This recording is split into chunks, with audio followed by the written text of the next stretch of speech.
So my wife and I took a trip to Manhattan to see the Lord of the Rings, Fellowship of the Ring in concert with a full orchestra, and that was last night.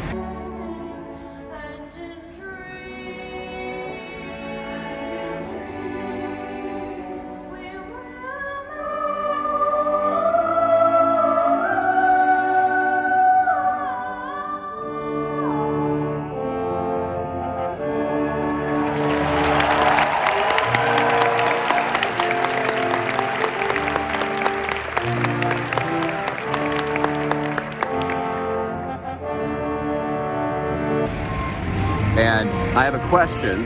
This will be the question of the day.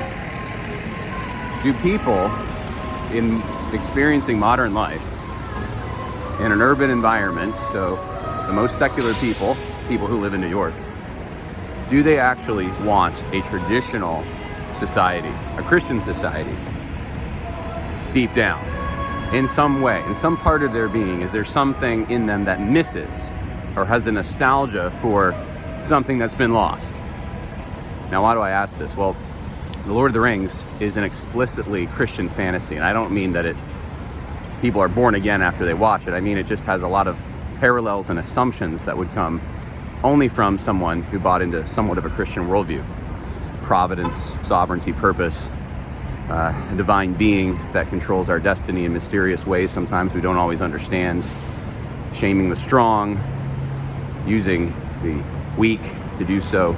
There's all kinds of things we could talk about. But here's the thing that stood out to me last night. People in the audience reacted in ways that were exceptionally interesting.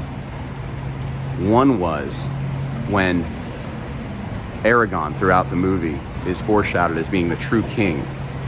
People cheered.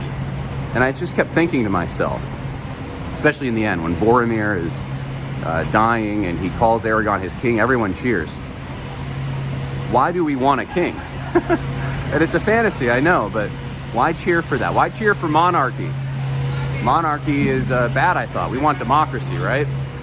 But somehow, that was something that was cheered. Another thing that I thought was interesting is all the racial things in the movie. For example, Gimli is very proud of being a dwarf, and he even says things like, you know, he won't be ruled by an elf, or he won't be led by an elf. And, you know, these are the kinds of things that the audience laughs at when he says these kinds of things. They don't think to themselves, well, what a bigot. They think it's funny how proud he is of his particular race in that sense. And there's very firm designations between the elves and the dwarves and the men and the hobbits, and these wouldn't be compatible with an urban, multicultural society, a globalist society. So why do we want that? Why do we find it's interesting in our fantasies? Why do we think that the courtship of Aragorn and the elf lady, I can't think of her name now, played, the traditional kinds of courtships, why is that something that's attractive to us as well? So these are just some questions I have. Are we aching deep down for something that's actually more traditional, more Christian, more medieval maybe in some senses, or pre-modern? And if that's true, what are we doing about it? And why are Christian institutions doubling down on modernity?